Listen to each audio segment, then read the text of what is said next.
My cheating wife wanted a divorce, and this was just the beginning of a sequence of revelations that would transform everything. I watched her from across the table, trying to decipher whether the regret in her eyes was genuine or just a desperate attempt to avoid what came next. She still didn't know what I knew. When she finally worked up the courage to ask for a separation, her voice was shaking. "I need to be honest with you, there is someone else." The words hung in the air like poison, and in that moment, the world we built together began to crumble. But contrary to what she expected, there was no anger, there was no shouting. Just a cold smile and the answer that seemed to sink her even deeper: be honest to the end. "Who is he?" She hesitated. Maybe he hoped I wouldn't want to know, maybe he imagined his confession would be enough to crush me.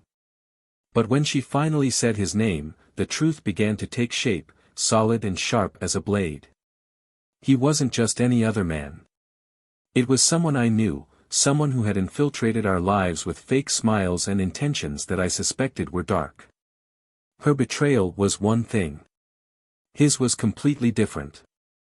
I maintained control, although inside her every word was like acid burning my soul. "He understands me. He makes me feel alive again. It's not just about you, it's about who I've become." Nice words to justify what was, deep down, a selfish choice. She spoke as if she were a victim of circumstances, while I felt the solid ground of my integrity fragmenting. But she didn't know everything. I didn't know that, weeks before, I had already found out about the case. And instead of confronting her right away, I decided to wait. Observe. Find out what was really going on. My work gave me access to information that few could imagine. And when I used these resources to investigate her lover, what I found was something that not even in my darkest nightmares could I have predicted. He wasn't interested in her out of love, or even desire.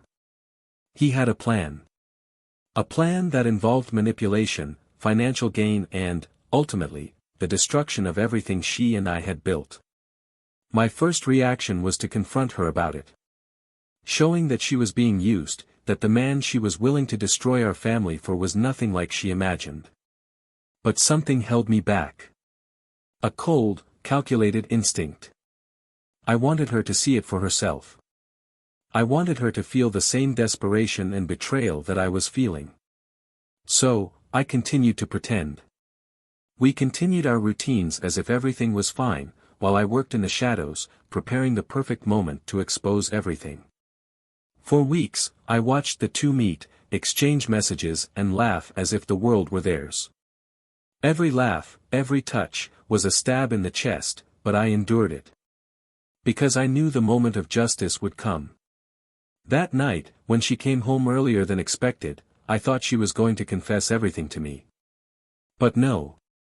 She was nervous, but not for the reason I thought. "We need to talk," she said, looking at the floor as if the guilt was finally setting in. I prepared myself to hear more excuses, more justifications. But what came next was a request. She wanted a divorce. And that's when the control I had so carefully maintained began to slip. Not out of anger, but because of the opportunity that lay before me. The opportunity to put my plan into action. "Do you want a divorce?" I asked, my voice so calm it made her visibly uncomfortable. "Do you think he'll take care of you? That he'll be everything you think he deserves?" She tried to respond, but I interrupted her. "Because he won't. And I'll show you why."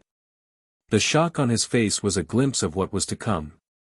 It only took me a few minutes to retrieve the documents, the messages, the evidence I had accumulated. When I placed everything in front of her, the color drained from her face. Every detail of her lover's plan was there. The use he made of her, the disparaging comments about her naivety, the evidence that he was involved in a scheme far greater than she could ever imagine. She tried to deny it. "That can't be true. He wouldn't do that." But the evidence was incontrovertible. Every piece of the story lined up perfectly, making it clear that she was not a partner for him. It was a tool. And now, she had to face this reality. You can't be sure this is all true, she whispered, trying to hold on to any shred of hope. But I no longer cared about his attempts at redemption. Now you will have to live with the consequences of your choices, I said, standing up and picking up the divorce petition she had prepared herself. I accept your request. The room fell into a heavy silence, broken only by the sound of his ragged breathing. She began to cry, sobbing as she tried to find words that could reverse what had been done. But I didn't want to hear it. No more. I grabbed my things and left, leaving her there with the evidence of her ruin and the weight of her decisions. But as he closed the door, he knew this was just the beginning. Her lover still didn't know what I had prepared for him.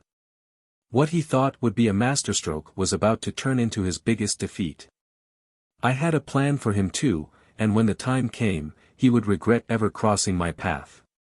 And now, as the darkness of night swallowed the house we once called home, one question remained. What really defines cheating? Is it the act itself, or the lies that sustain it? Or maybe it's the choice to ignore the consequences until it's too late. For her and him, the answers were about to be revealed, and the price would be high. Very loud. Welcome to our channel, where we explore powerful stories about the devastating effects of betrayal. Here, we never support or tolerate infidelity in any form. The stories you will hear are fictional, created to show how betrayal can destroy lives and hearts, leaving profound lessons about trust and choices. Get ready, because now you are going to immerse yourself in a shocking and unforgettable narrative. Good story. Adam and Sarah were, in everyone's eyes, the picture of an ideal marriage.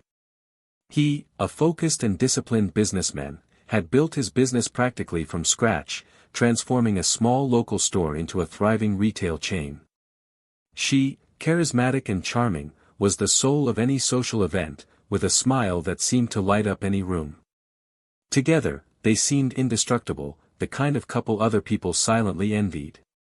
Their home, an elegant brick building surrounded by manicured gardens, was the scene of celebrations that seemed to reflect the harmony of their lives. But as with any flawless facade, the perfection hid its cracks. Adam was never a man for grandiose displays of affection. He was practical, driven by an almost obsessive determination to ensure that his family lacked nothing. He spent long hours in the office, negotiating contracts, planning strategies and fighting to keep his company competitive. Despite his noble intentions, these priorities often took him away from home, leaving Sarah alone for long periods of time. She understood and supported his work, or so she said, but the truth was that she often felt invisible. He always justified his time away with the promise of a more comfortable future, but in the present, his absence weighed like a constant shadow. Sarah, on the other hand, was the essence of warmth and interaction. Always involved in community activities, she was known for organizing charitable events and helping those who were going through difficulties. His generosity was authentic, but there was something more behind this enthusiasm. Perhaps it was an attempt to fill the emptiness she felt at home, a way to find meaning in a life that, to many, seemed ideal, but to her, felt increasingly lonely. She had no one to share her small daily achievements with or the anguish that consumed her. Conversations with Adam were brief, often interrupted by phone calls or urgent messages from work. The surrounding scenario also contributed to the complexity of the relationship. They lived in a fashionable neighborhood where appearance was often worth more than substance. Neighbors silently competed over who had the greenest lawn, the newest car, or the most elaborate parties. Sarah liked to keep her house spotless, both for herself and to support the image she knew was expected. Adam, for his part, saw little point in worrying about what others thought. For him, the focus was on what was inside the walls of the house, not what appeared to others. This difference in perspectives, although it seemed small, created an underlying tension that they rarely discussed. There was also the role of Oliver, Adam's best friend. He was the type of person who filled in the empty spaces with his strong presence and ready opinions. Oliver and Adam had known each other since university, and their lives had followed parallel paths for many years. He was single, adventurous and, to Sarah, an enigma. Whenever he was around, he seemed to bring out a lighter side in Adam, something she didn't see often. At the same time, Sarah felt uncomfortable with the way Oliver observed everything around him, as if he were evaluating every detail, every unspoken word. There was something about him that she couldn't decipher, but she avoided thinking about it too much. The household's routine remained predictable, with Adam leaving early and returning late, and Sarah trying to maintain a balance between her social life and household responsibilities. There were occasional dinners, short trips to try to rekindle the connection between the two, but nothing seemed enough to fill the space that grew between them. Sarah, always careful with her words, tried to express what she felt in small gestures, but her attempts often went unnoticed or were misinterpreted. Adam, on the other hand, saw his long work hours as his way of showing love. He believed that providing was what defined his role as a husband, but this view limited his ability to see what really mattered to Sarah. Still, there were moments of genuine tenderness between the two. Little laughs shared while cooking together or the way he held your hand when they watched movies on the couch. These moments, although rare, were enough to keep Sarah believing that there was still something to be saved. Adam, even though he was distracted, felt deeply connected to her in a way he couldn't express. He knew his dedication to his work was both a blessing and a curse, but he didn't know how to change. Both were trapped in a cycle of expectations and silent disappointments, unable to break the barrier that separated them. But life has a peculiar way of testing people, especially when they least expect it. While Adam faced an unexpected challenge at work, Sarah found herself drawn into a new opportunity that seemed to offer an escape from the monotony. Circumstances placed them on trajectories that, little by little, moved even further away from each other. Each choice, each unspoken conversation, contributed to a disconnect that seemed irreversible. Yet beneath this surface of normalcy, there were forces at work, secrets growing, and decisions being made that would forever change their lives. It was as if every detail, every lost look or forced smile was a piece of a bigger puzzle that was yet to be revealed. The apparent harmony of his life was just that, apparent.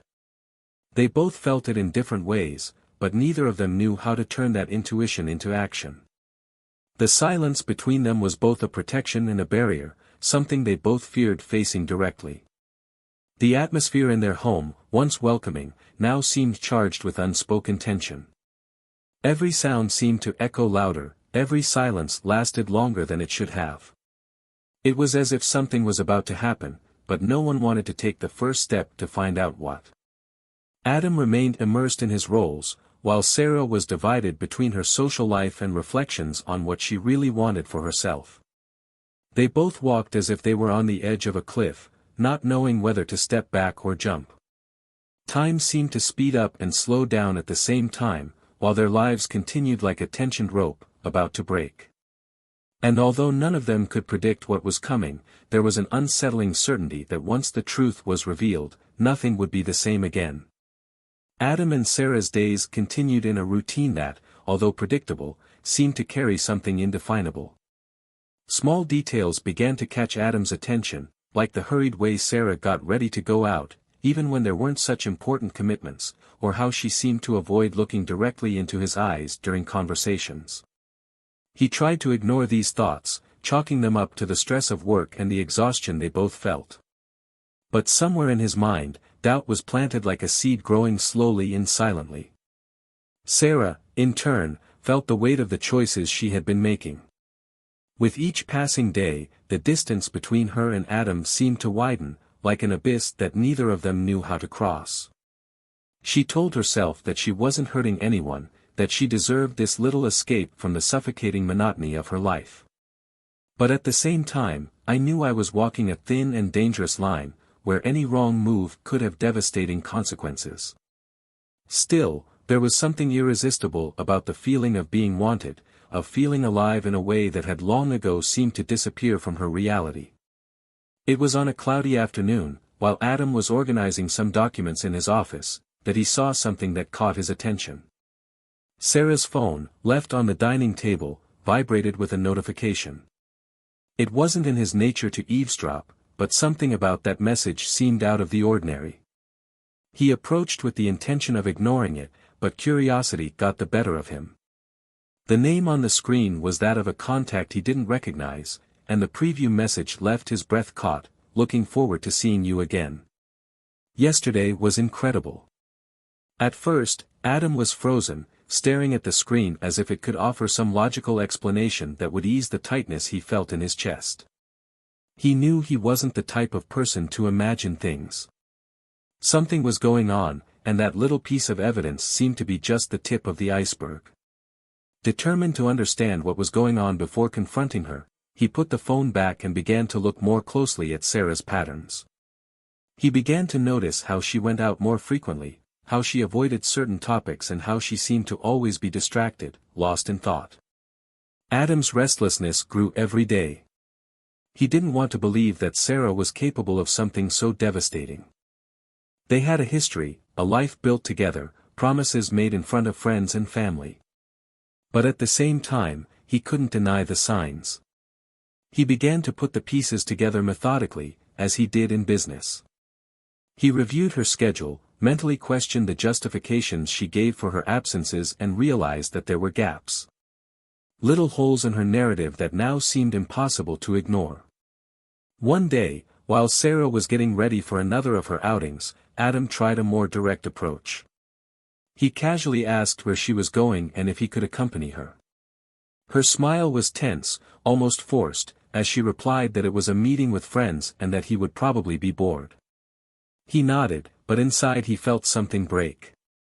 When the door closed behind her, he stood still for a moment, the silence of the house seeming to scream his doubts deafeningly. It was at that moment that he decided to follow his instincts. Unbeknownst to her, Adam began hatching a plan to uncover the truth. "I didn't want to believe the worst, but I needed answers." He hired a private investigator, someone who could ask the questions he didn't have the courage to ask, who could look beyond what he saw. The following weeks were a mix of anxiety and anticipation. Adam tried to maintain the appearance of normalcy, while inside each day felt like a test of endurance. The nights were the worst. He found himself reliving moments from his relationship, trying to identify where things had started to fall apart. Then, confirmation came. A series of photos and messages revealed what he already feared but still hoped was wrong. Sarah was, in fact, involved with someone else. Seeing the images was like a punch in the gut, each detail cutting deeper than the last. The man she was with was not a stranger, but someone he knew. Someone he considered a friend, a trusted figure he would never have imagined capable of such betrayal. Adam felt a mixture of anger and disbelief. It wasn't just the pain of knowing that Sarah had betrayed his trust, but also the feeling of humiliation at having been deceived by someone so close.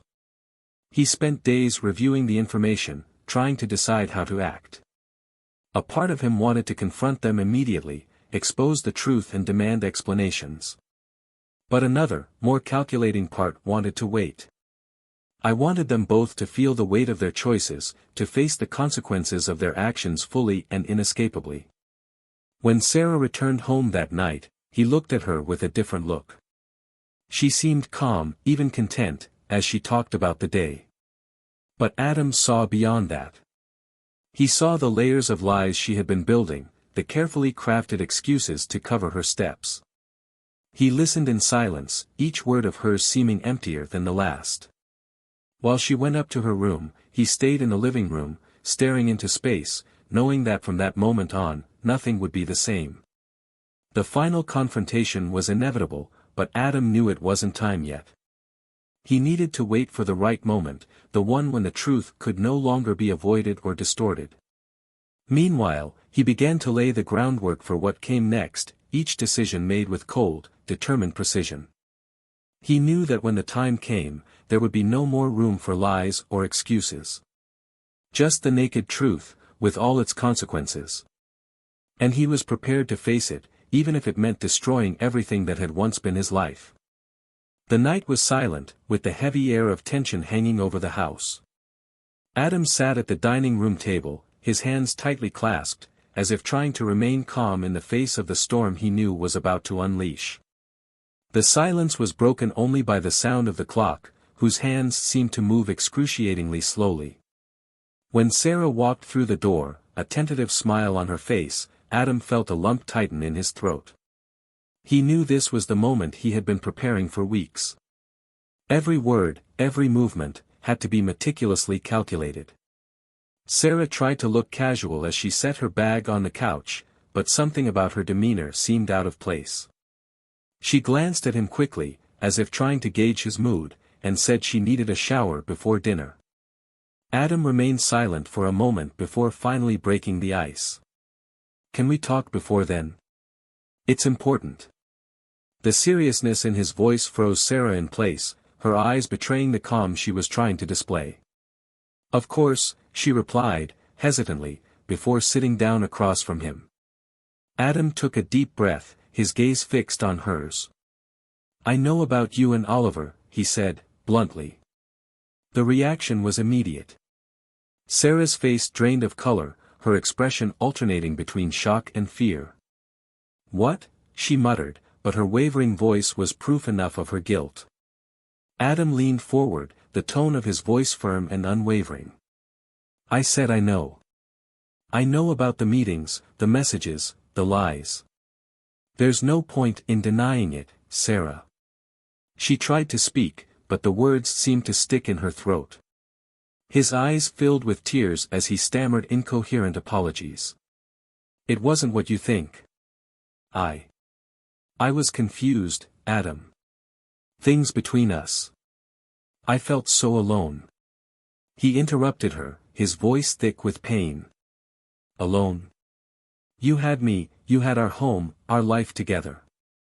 But instead of talking to me, you chose to lie, to betray." The silence that followed was deafening, Adam's every word echoing like a blow. Sarah began to cry, her hands shaking as she tried to justify her actions. "I know I was wrong. I'm not saying it was right, but Oliver, he listened to me when you were distant. He made me feel important." Adam laughed bitterly, shaking his head in disbelief. "Important? He used you, Sarah. And you were too blind to see it. Or maybe you didn't want to see it." Before she could respond, Adam stood up and grabbed a folder that was on the table. He opened it, scattering documents and photos in front of it. "That's what I've discovered about the man you chose. He's not interested in you, Sarah. He's interested in what you can offer him. Your time, your money, your blind loyalty. He's done this before, with other women, and it always ends the same way. When he takes what he wants, he disappears." Sarah looked at the papers with wide eyes, her lips trembling as she tried to process what she saw. "That can't be true," she whispered, but the lack of conviction in her voice betrayed her words. "It's true," Adam said, his voice now thick with weariness. "I investigated every detail. He's a liar, a manipulator, and you fell into his trap. Worse yet, you put our lives, our history, at risk because of it." Sarah began to sob, her tears flowing freely. "Adam, I didn't know. I swear I didn't know. I thought he loved me." Adam stared at her, his expression hard as stone. "Love? A man who shares your secrets with other people? Who laughs at you behind your back? That's not love, Sarah. It's a game." She tried to approach him, but he took a step back, raising his hand to stop her. "I don't want to hear your excuses. What you did was unforgivable. But I want you to see the truth. I want you to understand what it means to be deceived, betrayed. Because that's what you did to me." Sarah continued crying, her words choked. "Please forgive me. I will do anything to make this right." Adam looked at her for a long moment, his gaze filled with sadness and disappointment. "Now you will have to live with the consequences of your choices," he said, his voice cold as ice. "And I accept your request for divorce." The statement hung in the air like a final blow. Sarah collapsed into the chair, covering her face with her hands as she sobbed in despair. Adam, on the other hand, felt a strange mix of relief and sadness. He knew it was necessary, but that didn't make the moment any less painful. As he walked away, his mind was already beginning to plot his next steps. The revelation of the betrayal was just the beginning. Now it was Oliver's turn to face the truth, and Adam was sure he wouldn't get away without paying the price for his actions. Adam left the room with firm steps, but inside he felt the crushing weight of what he had just done. His heart was in pieces, but his mind remained focused. He knew there was more to be faced, that Sarah wasn't the only one carrying the blame for that betrayal. Oliver, the man he had considered a friend, still needed to be confronted. His betrayal seemed almost worse than Sarah's, as it was accompanied by a breach of trust that transcended the marriage. Adam wanted answers. He wanted to understand how someone so close could have plotted something so despicable. The drive to Oliver's apartment was made in silence, only the sound of the engine filling the void. Adam's anger pulsed beneath the surface, but he forced himself to remain calm. He needed to be cold, direct, without letting emotion cloud his judgment. When he arrived, he parked the car and took a deep breath before climbing the steps that would lead him to the final confrontation. Oliver opened the door with a relaxed smile, but it soon disappeared when he met Adam's icy gaze. "Adam? What are you doing here at this hour?" he asked, his voice carrying a tone of barely concealed surprise. Adam wasted no time. He pushed the door open, entering uninvited, his presence dominating the small space of the apartment. "We need to talk. Now," he said, his voice firm and unwavering. Oliver hesitated for a moment before closing the door, trying to appear unconcerned. "Sure, we can talk. But, this seems serious." Adam stared at him, each word carrying weight. "Seriously doesn't begin to describe it. I know what you did, Oliver. I know about you and Sarah." Oliver went still, as if the air had been sucked out of the room. He opened his mouth to speak, but Adam cut him off before he could begin. "Don't try to deny it. Don't treat me like an idiot. I have proof, Oliver. Everything. The messages, the dates, every lie you told." The silence that followed was oppressive. Oliver rubbed his face with his hands, as if he was trying to find a way out of the situation. "Adam, I don't know what to say. It wasn't supposed to be like this. I never wanted to hurt you." Adam laughed, but the sound was empty, full of sarcasm. "You never wanted to hurt me. So what was this? A game? A way to have fun at my expense?" Oliver tried to intervene, but Adam continued, his anger boiling over. "I trusted you. I brought you into my home, into my life. And you betrayed me in the worst way possible." "It was a mistake," Oliver finally said, his voice thick with despair. "I made a mistake, Adam. I don't know what came over me. Sarah was unhappy, and I was vulnerable. Things got out of hand." Adam shook his head, disbelief evident in his expression. "Vulnerable? That's your excuse. You knew what you were doing, Oliver. You manipulated Sarah, took advantage of our situation to satisfy your own greed." Oliver tried to defend himself, but each word seemed weaker than the last. "I never wanted to destroy anything. I really care about her, Adam. I thought, maybe she was better off with me." Adam stepped forward, his eyes locked on Oliver's. "Better with you? Do you really believe that?" "Because I know the truth, Oliver. I know you don't care about anyone but yourself. I know about other women, about how you use people and then discard them." Oliver's face lost all color. He tried to say something, but Adam didn't give him space. "You thought you could get away with this, that you could go on with your life as if nothing had happened. But I'm not going to let this go. You destroyed my trust, my family. And now, you're going to deal with the consequences."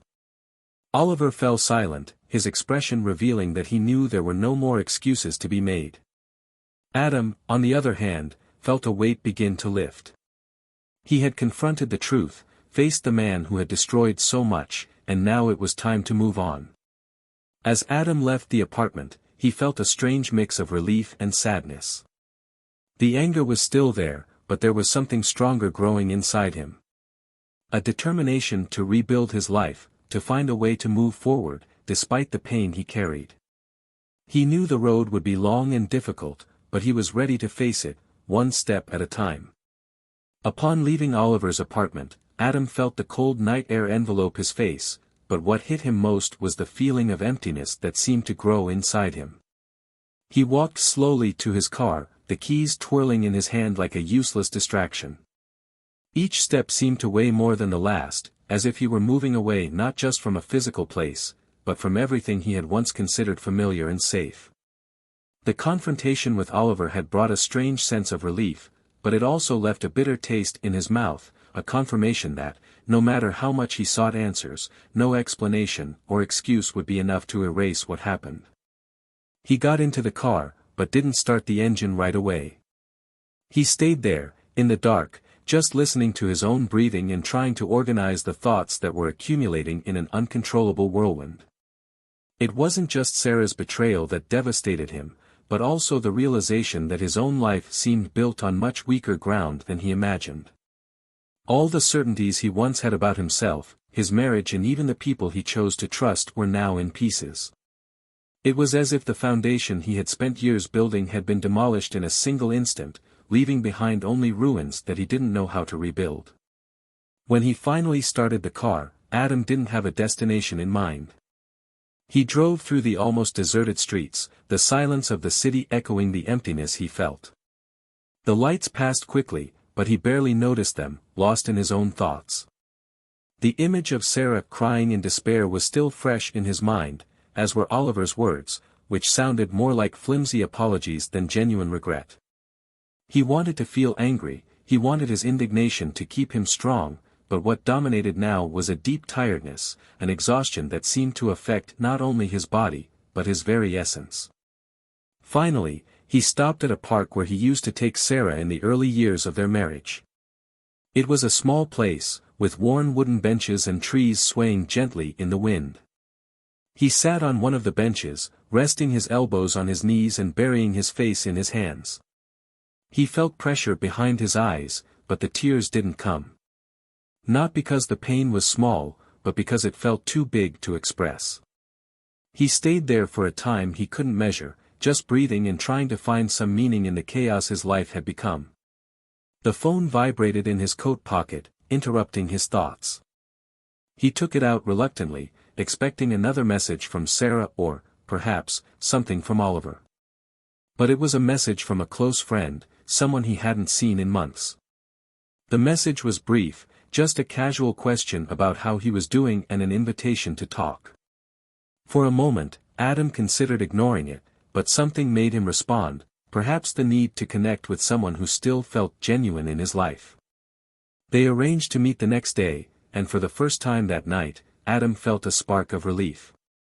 Small, but enough to remind him that there were other aspects of his life that were still worth preserving. The next morning, Adam woke up to the distant sound of birds. For a moment, he almost forgot everything that had happened, but reality soon set in like a cold wave. He stood up slowly, his movements heavy as he prepared for the day. The house seemed different now, bigger and emptier, every corner echoing memories that now seemed distant and unreachable. He looked at the table where he had confronted Sarah, the images from the night before still vivid in his mind.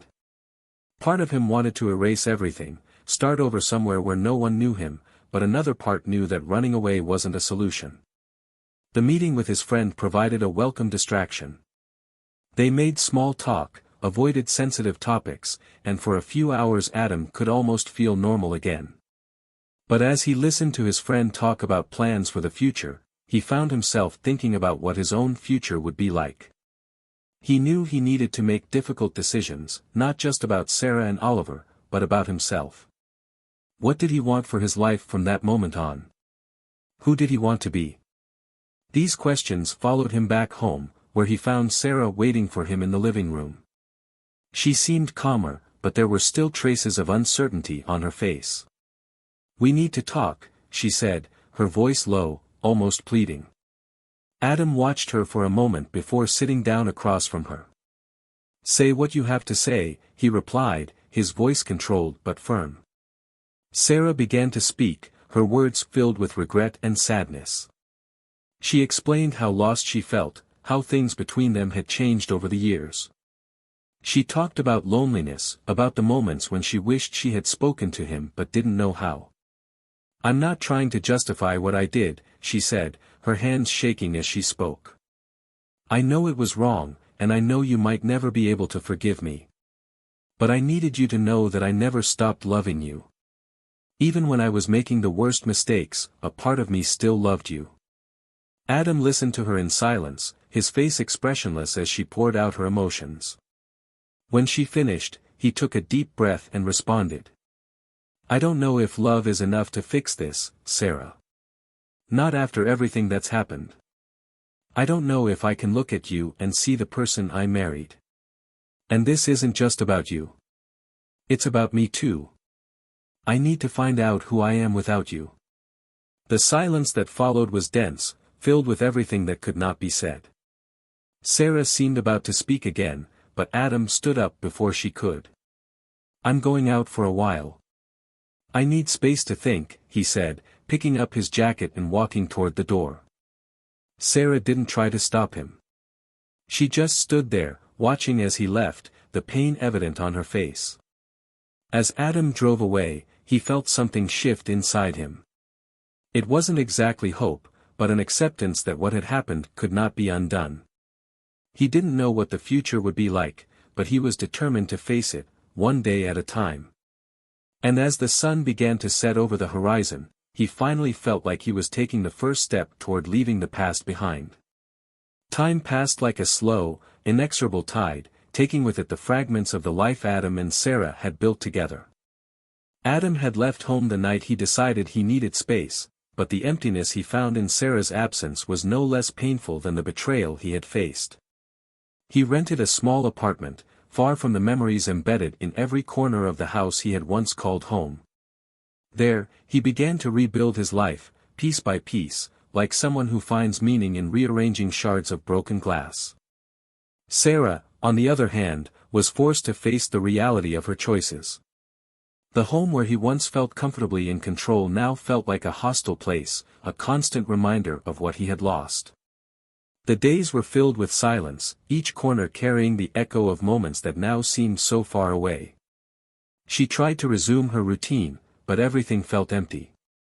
She sought comfort from friends, but the judgmental looks, even when unspoken, made her feel increasingly isolated. Regret was growing inside her, but there was also a gradual acceptance that Adam's forgiveness might never be something she would earn. Oliver, in turn, faced the consequences more directly. After the confrontation with Adam, her life began to fall apart at an alarming rate. Some of the women with whom he had had simultaneous relationships began to communicate with each other, exposing his lies and manipulations. The reputation he cherished, both at work and in his social life, was destroyed. He tried to deny it, he tried to justify it, but the evidence was overwhelming. Little by little, he became an isolated figure, avoided by everyone who previously admired him. His position at the company was revoked, and he was forced to move, abandoning what was left of his old life. Adam continued his search for a new beginning, and it was in this process that he found an unexpected connection. While on a work trip, he met Emily, a colleague from another branch, whose presence seemed to bring a calm he hadn't felt in years. They started talking, initially about work, but soon the conversations became more personal. Emily had a quiet energy and honest approach to life that captivated Adam.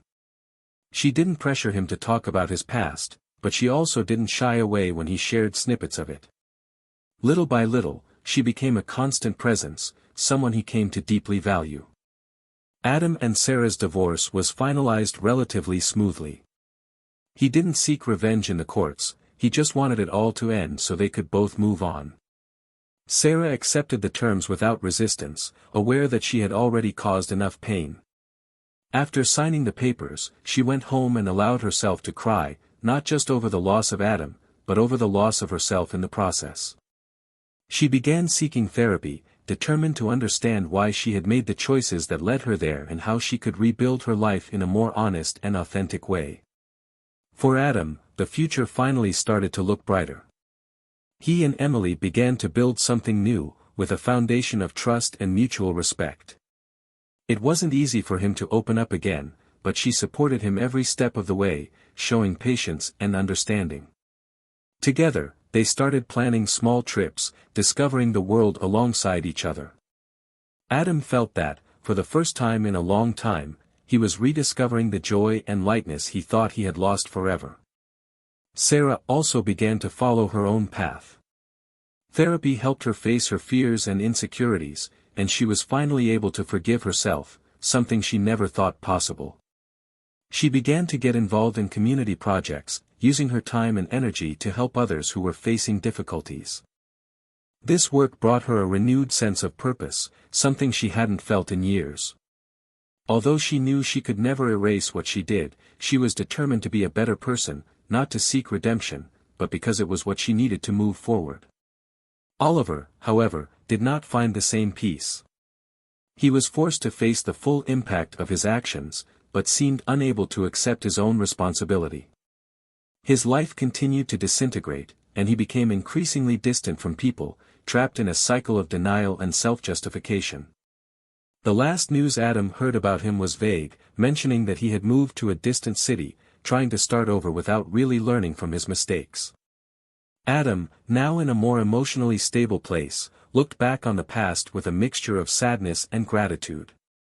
Although he never wanted to go through what he went through, he recognized that the pain had transformed him. He was no longer the same man who blindly trusted the people around him, but he also wasn't someone bitter about what happened.